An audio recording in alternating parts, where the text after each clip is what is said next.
The subway platform security cameras recorded everything that happened at 42nd Street that evening. Thousands of commuters rushing past, business people checking phones, tourists consulting maps, normal chaos. What the cameras didn't capture was the moment that changed 2 lives forever. A young woman, trapped in plain sight, made a gesture so subtle that 900 people missed it entirely. But one man saw, and he couldn't look away. Marcus Steele had learned to read danger the way other men read street signs, quickly, instinctively, without conscious thought. At 36, danger was his native language. He'd spoken it fluently since he was 21, when he'd inherited his father's criminal empire and learned that survival meant seeing threats before they materialized. He ran the east side of Manhattan with an iron fist wrapped in expensive suits and legitimate business fronts. Real estate, restaurants, construction companies, all carefully structured to wash money and create power. The police knew his name but could never touch him. His lawyers were too good, his connections too deep, his operations too clean. Marcus had made peace with what he was, a criminal who operated by a strict code. He dealt with people who chose the game, other criminals, corrupt officials, businessmen who wanted dirty money cleaned. But there were lines he didn't cross. Children were off limits. The vulnerable were protected, not exploited. And anyone who violated those rules in his territory answered to him. This particular evening had started in Philadelphia. 2 days of negotiations with suppliers who needed reminding that Marcus Steele's deadlines were not suggestions. The kind of meetings where handshakes meant more than contracts, and broken promises resulted in broken bones. Now he stood on the subway platform at Penn Station, waiting for the train that would take him uptown to his penthouse. He'd positioned himself near a support column, back protected, clear view of all approaches. 15 years of staying alive had trained him to always watch, always assess, always prepare. That's when he saw her. 22, maybe 23. Blonde hair pulled into a messy bun. She wore a baggy hoodie that hung off her thin frame, jeans with worn knees, and a rigid black wrist brace on her left hand. But it wasn't the brace that caught Marcus's attention. It was how she moved. Like prey trying not to be noticed by a predator. A man walked beside her, late 40s, dressed in business casual that looked deliberately chosen to project trustworthiness. Button-down shirt, slacks, polished shoes. His hand rested on her lower back, guiding her through the crowd. To everyone else, they looked normal. A father and daughter, maybe. An employer and employee. Someone helping someone else navigate the chaos. But Marcus saw the tension in her shoulders. The way her eyes stayed fixed on the ground, 2 feet ahead. The mechanical precision of her movements, like someone who'd learned that deviation from expected behavior brought consequences. He watched them board the downtown 1 train. The man chose seats near the door. She sat by the window. He sat beside her, blocking her exit. Marcus stepped onto the same car. Something was wrong. Every instinct he'd honed over 15 years screamed it. The train doors closed. The car lurched into motion.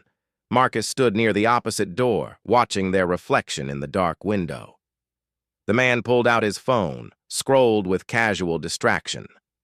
The woman sat perfectly still, hands folded in her lap, breathing so shallow it barely moved her chest. Marcus studied her reflection. A bruise shadowed her jawline, partially hidden by a foundation that didn't quite match her skin tone. Her bitten-down nails picked at a cuticle until the man glanced at her and she immediately stopped. Then Marcus saw it. On her exposed forearm, barely visible beneath her pushed-up sleeve, small circular scars. Old burns. Cigarette burns, if he had to guess. At least a dozen in various stages of healing. His jaw tightened. He thought about Sophia. Always Sophia. 6 years ago, one of his legitimate businesses, a cafe in Brooklyn, had employed a young barista named Sophia Chen. Bright, hard-working, always early for her shifts. and always wearing long sleeves, always with excuses for the occasional visible bruise. Marcus had noticed, had felt that same instinctive unease, had even pulled her aside once, asked if everything was okay at home. "Everything's fine," she'd said, smiling that practiced smile. "My boyfriend just gets worried when I work late. He picks me up because he cares." Marcus had accepted the explanation, because getting involved was complicated, because he had enough problems without adding domestic drama to his plate, because it was easier to believe the lie than confront the truth. 2 weeks later, Sophia's boyfriend had stabbed her 17 times in their apartment. Neighbors heard her screaming. None of them called the police until it was too late. Marcus had paid for her funeral. Anonymous donation. Attended from the back row. Watched her parents sob over their daughter's closed casket. And he'd sworn, standing there surrounded by grief he could have prevented, that if he ever saw the signs again, he wouldn't look away. Wouldn't accept convenient lies. Wouldn't choose comfort over courage. Now, standing in a subway car, watching a young woman with burns and bruises and the body language of someone living in captivity, Marcus felt that old promise wake inside him. The train slowed. 34th Street station. Doors opened. People shuffled off and on. Marcus moved closer, casual, like he was just repositioning in the crowded car. The man checked his phone. The woman stared at nothing. "Excuse me?" Marcus said quietly, standing near their seats. The woman looked up, startled. Fear flashed in her eyes, immediate, instinctive, before she controlled it. "I noticed your wrist," Marcus said gently. "Are you all right? Do you need any help?" For half a second, something flickered in her expression. Hope, maybe, or desperation. The look of someone drowning who just spotted a potential lifeline. Then it died. "I'm fine," she said. Her voice was soft, rehearsed. "Just clumsy. Fell down some stairs." "The man you're with," Marcus said carefully. "Is he—" "My father," she interrupted. The lie came smooth and quick. "He's helping me get home. I'm fine, really." Marcus studied her face. She held his gaze, steady, convincing, almost, but her right hand, hidden from the man beside her, trembled against her thigh. "All right," Marcus said. He nodded, stepped back. "Take care of yourself." He turned away. That's when it happened. Her hand moved, just slightly, just for half a second. She touched her ear, then tugged once at her earlobe. An old signal. One Marcus recognized from his time working with domestic violence advocates his organization quietly funded. "Help me. I'm in danger. I can't speak." The gesture lasted less than a second. Then her hand returned to her lap. But Marcus had seen it. His blood ran cold. The train pulled into 28th Street. The man stood, guided the woman toward the door. They exited together, his hand never leaving her back. Marcus followed. On the platform, Marcus hung back, watching them navigate through the evening crowd. The man led her toward the stairs, up to street level. Marcus pulled out his phone, sent a text to Dominic, his head of security, and the person he trusted most in the world. "Need immediate intel. Young woman, early 20s, blonde, with older man, late 40s. Following them now. Get me everything. Facial recognition, cross-reference missing persons, check domestic violence databases. I need it in 1 hour." The response came in 10 seconds. On it. Location? Chelsea. Moving on foot, I'll update. Marcus climbed the stairs, emerged onto 28th Street. Spotted them half a block ahead, walking west. He followed at a distance, keeping crowds between them. His mind cataloged details. The way the man's hand never left her. How she matched his pace exactly, never faster, never slower. The mechanical quality of her movements. They turned onto 10th Avenue. Marcus followed. The man's phone rang. He answered, spoke briefly, laughed at something, completely relaxed. Why wouldn't he be? He'd done this before. Marcus was certain. This was someone who'd perfected the art of hiding abuse in plain sight. The woman walked beside him like a shadow, present, but not really there. They stopped at a brownstone. The man pulled out keys, unlocked the door. They went inside. Marcus stood across the street, watched lights turn on in a ground-floor apartment. Curtains closed. His phone buzzed. Dominic. Got something. Sending file now. Marcus opened the attached document. Victim identified. Name, Emma Hartley, potentially. Age, 23. Last known address, Cleveland. OH status. No missing person report filed. Background. Aged out of foster care system at 18. History of housing instability. Last social media activity, 4 months ago. Post seeking temporary housing in Cleveland area. Marcus scrolled further. Suspect identified. Name, Derek Vaughn. Age 48 residence, New York, NY. Address matches, current location. Employment, investment consultant, Meridian Financial marital status, divorced, 2018. Children, one son, age 19, lives with ex-wife in Connecticut criminal record. None, on the surface. Completely normal. Respectable career. No red flags. But Marcus kept reading. Online activity. Derek Vaughn maintained active presence on forums dedicated to male leadership and restoring traditional gender dynamics. Username, Disciplined Mind. He posted frequently about correcting modern women's behavior and establishing proper hierarchy in relationships. 4 months ago, his posts shifted. Less theory, more practice. He'd started threads about acquisition strategies, specifically targeting vulnerable women from unstable backgrounds. He shared methods: offer stability, provide housing, build dependence, then introduce expectations, control communication, enforce compliance through corrective measures. One post from 3 months ago: secured an ideal candidate, early 20s, no family, desperate for stability. Offered housing in exchange for companionship. She resisted initially, but isolation works wonders. 3 weeks in and she's learning her place. Consistency is key. Rewards for obedience, consequences for defiance. Marcus's hands clenched. Another post from 6 weeks ago. Minor setback last night. She attempted to leave while I was sleeping. Addressed it immediately. A broken wrist sends a clear message. Told ER it was a fall. They didn't question it.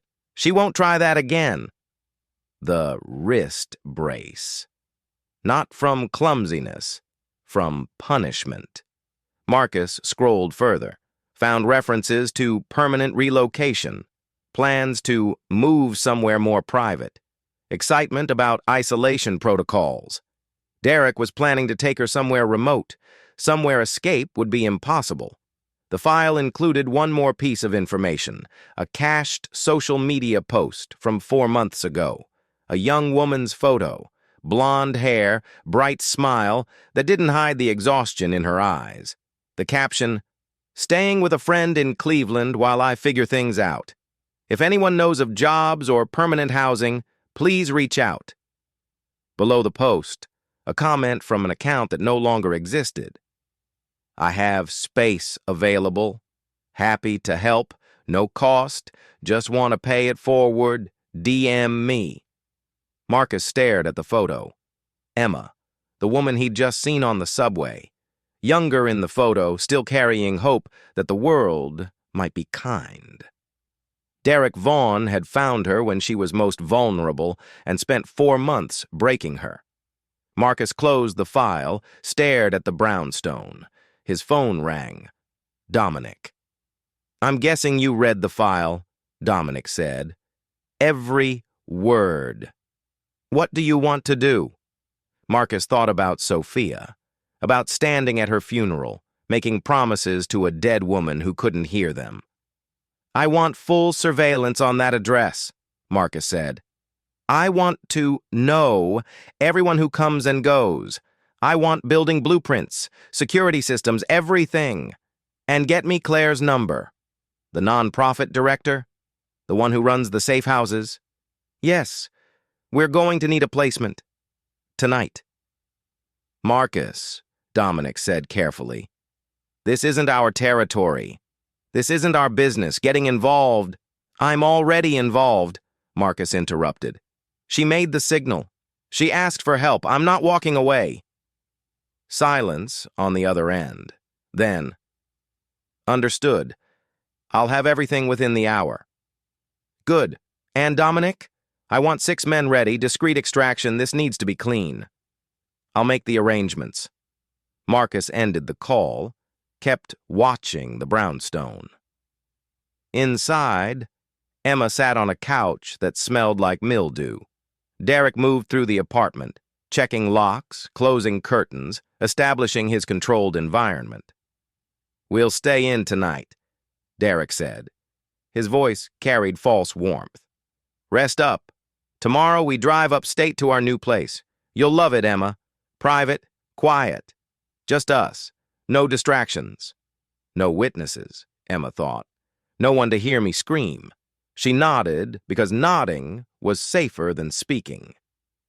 Derek sat beside her, ran his hand along her arm, over the burns he'd inflicted for talking back 3 weeks ago. She didn't flinch.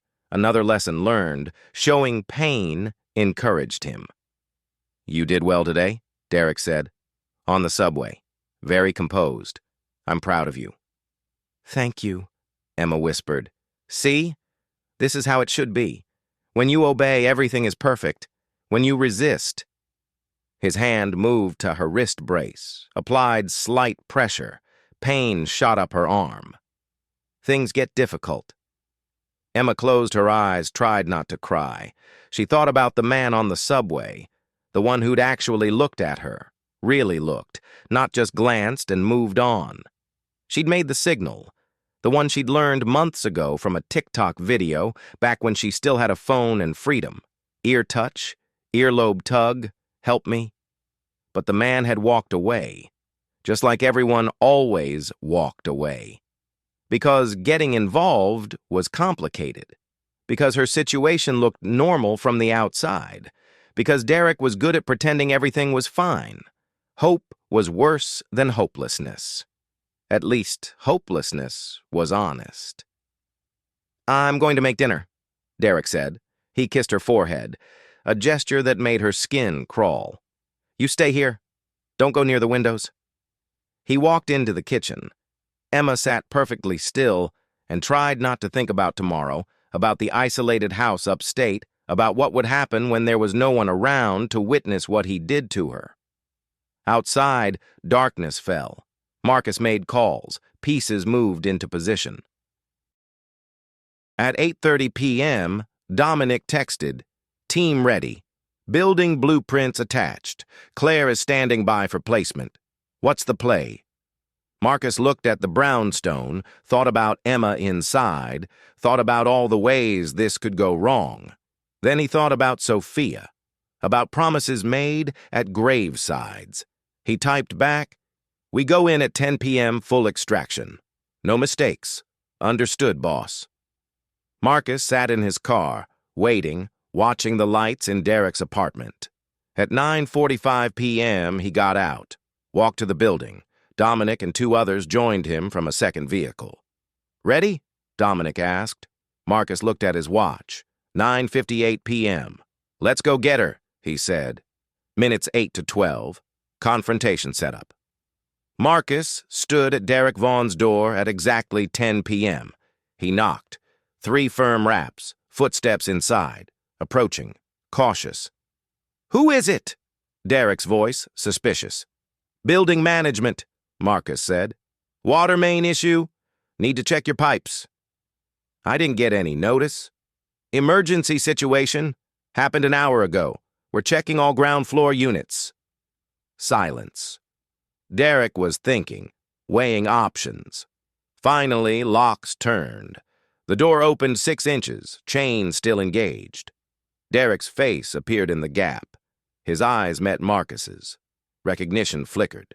From the subway, the man who'd talked to Emma. Derek's expression changed. Alarm. He tried to slam the door. Marcus's hand shot out, caught the edge. Dominic stepped forward, shoulder against the wood. The chain snapped. The door flew open, knocking Derek backward into his own entryway. Marcus walked inside. Dominic and the 2 others followed. The door closed behind them. Derek backed against the wall, his earlier confidence evaporating. "You can't! This is breaking and entering! I'll call the police!" "Please do," Marcus said calmly. "Let's have that conversation. I'm curious how you'll explain Emma's injuries. The broken wrist, the burns on her arm, the 4 months of systematic abuse." Derek's face went pale. "How did you—" "I know everything," Marcus said. "Your online posts, your acquisition strategy, your plans to take her somewhere isolated tomorrow, all of it." From the living room, Emma heard voices. Derek's, angry and scared. And another voice, calm, familiar. The man from the subway. She stood from the couch, walked to the living room entrance. Marcus stood in the hallway. 3 other men with him, large, dangerous-looking, the kind of presence that suggested violence was a professional skill. Derek was backed against the wall, his face shifting between pale fear and red fury. "Emma," Marcus said, his voice gentling immediately. "Are you hurt? Did he hurt you today?" She shook her head, unable to speak. "Good," Marcus said. "I need you to do something. I need you to go upstairs. Find a room with a lock, go inside, and don't come out until I tell you it's safe. Can you do that?" Emma looked at Derek. His face had gone from pale to red. Rage building. "You don't give her orders," Derek's voice cracked. "She's mine. She stays here." "She's not yours," Marcus said. Each word was precise, cold.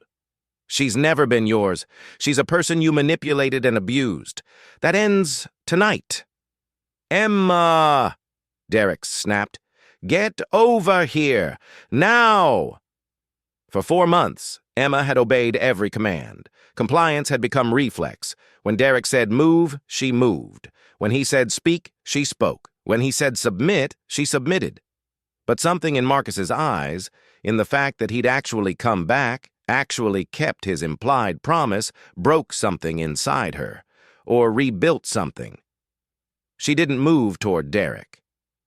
"Emma," Marcus said again. "Upstairs. Lock the door." She walked to the stairs. Derek lunged toward her. Dominic stepped between them, hand on Derek's chest, pushing him back against the wall hard enough to knock the air from his lungs. "Don't," Dominic said quietly. Emma ran upstairs, found a bedroom, locked herself inside, sat on the floor with her back against the door, shaking, listening to the voices downstairs, unable to believe this was real. Downstairs, Marcus turned his full attention to Derek. "Here's what's going to happen," Marcus said. Minutes 12 to 15. The confrontation. Marcus walked further into Derek's apartment, looking around. No personal items belonging to Emma. No photos, no belongings, except what Derek allowed. A prison disguised as a home. "You're going to sit down," Marcus continued, gesturing to the couch. "You're going to listen, and you're going to make the smartest decision of your pathetic life." "I don't have to listen to anything," Derek said, but his voice shook. "You have no right—" "Rights," Marcus interrupted, "are an interesting concept. You're correct. I'm not police, not FBI, no legal authority whatsoever." He sat in a chair across from the couch. Derek remained standing. Dominic took a step forward. Derek sat. "But here's the thing," Marcus said. "Sometimes power has nothing to do with badges or laws. Sometimes it's just the understanding between two people about who's in control. And right now, in this room, I have all the power. You have none. What do you want? Derek whispered. I want you to understand your situation, Marcus said. He pulled out his phone, opened a file. Right now, I have everything about you. Your employment records, your bank accounts, your son's school schedule, your ex-wife's address, the forums where you brag about abusing vulnerable women. He turned the screen toward Derek. Screenshots, posts, messages, photos of Emma that Derek had taken without her knowledge, evidence of months of calculated cruelty. Derek's face crumbled. All of this, Marcus continued, is currently stored in multiple secure locations. One phone call and it goes to law enforcement. Another call and it goes to everyone in your life. Your employer, your ex-wife, your son, every neighbor in your ex-wife's building, the professional licensing board. Everyone. You're bluffing, Derek said weakly. Marcus scrolled through the evidence. This post from 2 months ago where you describe breaking her wrist as a teaching moment. This one where you discuss isolation techniques. This message to user Alpha Dominant where you share strategies for preventing escape attempts. He looked up. I have medical experts ready to examine Emma's injuries, forensic analysts ready to tear apart your electronics, witnesses who saw you controlling her in public, a complete case that will destroy your entire life. Marcus leaned forward. Or, he said, we do this differently. How? Derek's voice barely registered. You give me Emma's identification, social security card, driver's license, birth certificate, everything you took. You sign a statement saying she stayed here voluntarily and is leaving voluntarily. You provide passwords to any accounts you created for her. You delete every photo, every video, every piece of information about her. Marcus's eyes went cold. And then you never speak her name again. Never search for her. Never contact her. You forget she exists. In return, I don't destroy your life. I don't send this evidence to police. I don't tell your son what kind of man his father is. Silence. Derek sat trembling, his world collapsing. How do I know you won't send the information anyway? He finally asked. You don't, Marcus said simply. You trust that I'm a man of my word. And as long as you stay away from Emma and every other vulnerable woman, your secret stays buried. And if I refuse? Marcus stood. Then we move to Plan B, he said, which involves significantly more pain and significantly less mercy.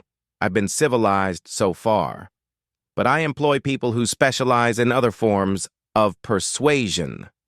People waiting outside who would consider it a privilege to teach you about consequences. Dominic cracked his knuckles. Derek flinched. So what's it going to be? Marcus asked.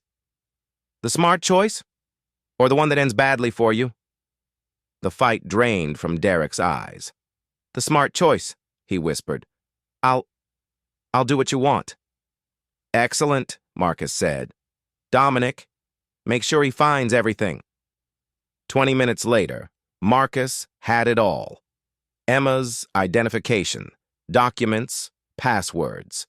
Derek had deleted every file related to her under supervision, and Derek had signed a statement, recorded on video, confirming Emma had been a guest and was leaving voluntarily. One more thing, Marcus said. Derek looked up, defeated. You're checking into therapy. A specific therapist who specializes in men like you. 3 sessions a week for 2 years minimum. Monthly progress report sent to me. Miss 1 session, and everything I have goes public. And if I comply? Derek asked. Then your secret stays buried. Your life continues. You get the chance to become something other than a predator. Derek nodded slowly. Dominic, take him to a hotel. Make sure he stays there tonight. Tomorrow he goes back to his normal life with one very clear understanding of what happens if he deviates. Dominic pulled Derek to his feet. Before they left, Marcus called out, "Derek." Derek turned. "If I ever hear your name connected to another woman, another victim, another attempt at what you did to Emma, there won't be a second conversation. There will just be consequences. Do you understand?" "Yes," Derek whispered. "Say it clearly." "I understand." "Good." Dominic escorted him out.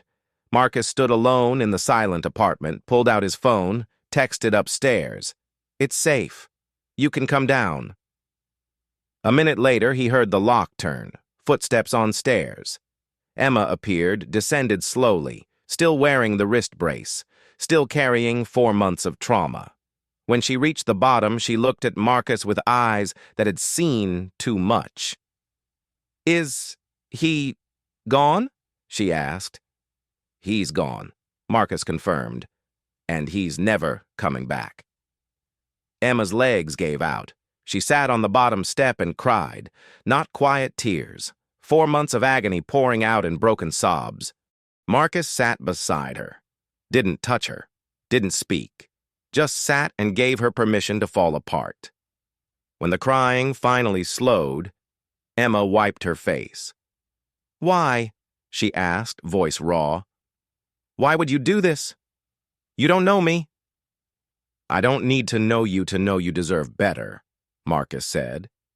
"But you risked everything." 6 years ago, Marcus interrupted quietly. "I knew someone in your situation. I saw the signs. Asked if she needed help. She said no. I believed her because it was easier." He looked at Emma. 3 weeks later, she was dead, killed by the man who claimed to love her. I've carried that ever since, so when I saw your signal today, I had a choice. Walk away and wonder if you ended up like Sophia. Or do what I should have done 6 years ago. Emma stared at him. "Who are you?" Marcus smiled slightly. "Someone who believes power should protect people, not control them." "That's not an answer." "It's the only one that matters right now." Emma looked around the apartment, her prison for 4 months. "What happens to me now?" she asked. "I have nothing. No family, no money. Derek took everything." "No," Marcus said. "He took things you can replace. What he couldn't take is whatever made you strong enough to survive 4 months with him. Whatever made you learn that signal and use it at exactly the right moment. That's yours. Always was." He stood, offered his hand. "I know someone who helps people in your situation. She runs a safe house, medical care, counseling, legal support.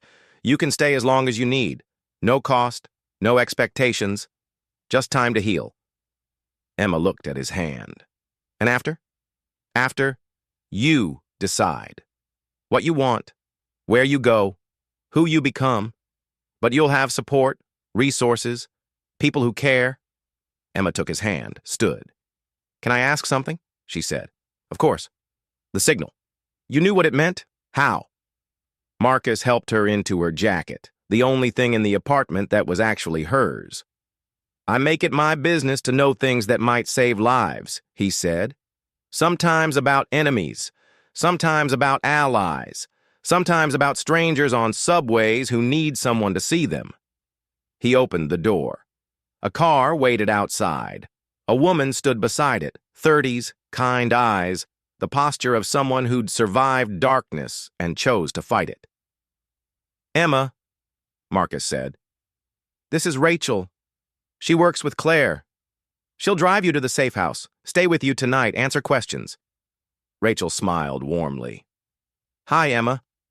Ready to leave this behind?" Emma looked back at the apartment one last time. Then at Marcus. "Thank you," she said, voice stronger now. "I don't know how to repay you." "You don't repay it," Marcus said. "You just live. And maybe someday when you see someone else who needs help, you remember what it felt like to have someone notice. And you do for them what I did for you." Emma nodded, walked to the car, Before getting in, she turned back. "What's your name?" she asked. "Your real name?" "Does it matter?" "To me, it does." "Marcus," he said. "Marcus Steele." "Thank you, Marcus Steele," Emma said, "for seeing me when everyone else looked away." She got in the car. Rachel closed the door. The vehicle pulled away.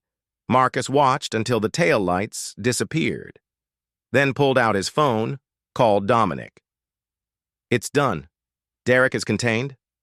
At a hotel, guarded. Won't move until we say so." "Good. 6-month surveillance. Any deviation, I want to know immediately." "Understood." "The apartment?" Marcus looked at the building. "Gut it. Every piece of furniture, every trace of what happened here. Donate what's usable, destroy the rest, sell the property. Proceeds go to Claire's organization." "You're a complicated man, boss." "I'm a practical man," Marcus corrected. "Letting places like this stand as monuments to suffering is wasteful." "Fair. You heading home?" Marcus checked his watch. 11:15 p.m. "Yeah," he said, "I'm heading home." Minutes 18 to 20. Resolution and epilogue. 4 months later, a letter arrived. It came through Claire's organization. No return address, just a first name, Emma. Marcus opened it in his office, late afternoon sun cutting through Manhattan high-rises. "Dear Marcus, I'm writing from a small apartment in Portland. It's mine. Actually mine. I signed the lease, paid the deposit with money I earned from a job Claire's network helped me find. I work at a community center now, teaching art classes to at-risk youth. It's quiet, meaningful, exactly what I need. I had the wrist brace removed last month. Physically, I'm healing. Emotionally, I'm working on it. Therapy helps, some days more than others. But I wanted you to know, I'm alive, not just surviving, actually living. I wake up and make my own choices, walk to work without fear, laugh with coworkers. I'm learning to trust again, slowly. None of this would be possible if you hadn't seen me on that subway, really seen me." You asked why I made the signal if I didn't think anyone would recognize it. Truth is, I didn't think anyone would. I made it because I needed to believe someone, somewhere, still cared enough to look, even if that someone never came. But you did come, and you saved my life. I know you probably don't think of it that way, but to me, you're the reason I'm sitting here, writing this, planning a future that feels possible. So thank you. For seeing, for acting, for proving there are still people who choose to help instead of look away. I don't know if we'll meet again. Maybe that's not how this works. But I wanted you to know you didn't fail someone this time. You saved them. And I'll spend the rest of my life making sure that matters. With gratitude, Emma. Marcus set the letter down, looked out at the city, millions of people, all living lives he'd never know, all carrying burdens he'd never see. But somewhere in Portland, one of them was alive because he'd paid attention, because he'd trusted what he saw over what he was told. That wasn't redemption. Not really.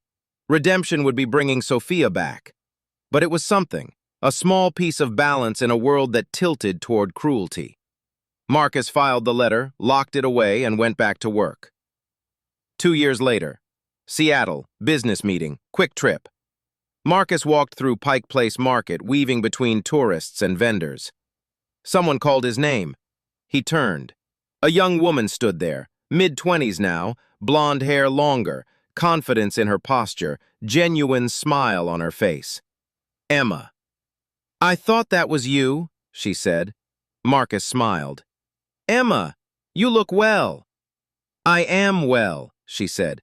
"Really well. I'm in Seattle for a conference. I work for an advocacy organization now, teaching self-defense and safety awareness to vulnerable populations." "That's incredible." "It feels right," Emma said, "helping others the way I was helped." They stood there, the market bustling around them, two lives that had intersected briefly and changed forever. "I got your letter," Marcus said. "I never responded." You didn't need to, Emma interrupted. I didn't write it expecting a response. I just needed you to know I'm okay. I'm glad. Emma glanced at her watch. I have to get to my next session, but I'm really glad I ran into you. So am I. She started to walk away, then stopped, turned back. Marcus, she said. The signal. I still teach it in every class, because you never know who might need it, who might be paying attention. Marcus nodded. The world needs more people who pay attention. Emma smiled. Be one of them, and walked away into the crowd. Later that evening, flying back to New York, Marcus thought about how many people he'd passed that day, how many stories he'd never know, how many signals he might have missed. He couldn't save everyone, he couldn't even see everyone, but he could stay vigilant, could keep noticing, and maybe, if he was lucky, he'd see the next person who needed someone to pay attention at exactly the right moment. Because in the end, that's all it took, attention, and the willingness to act on what you saw.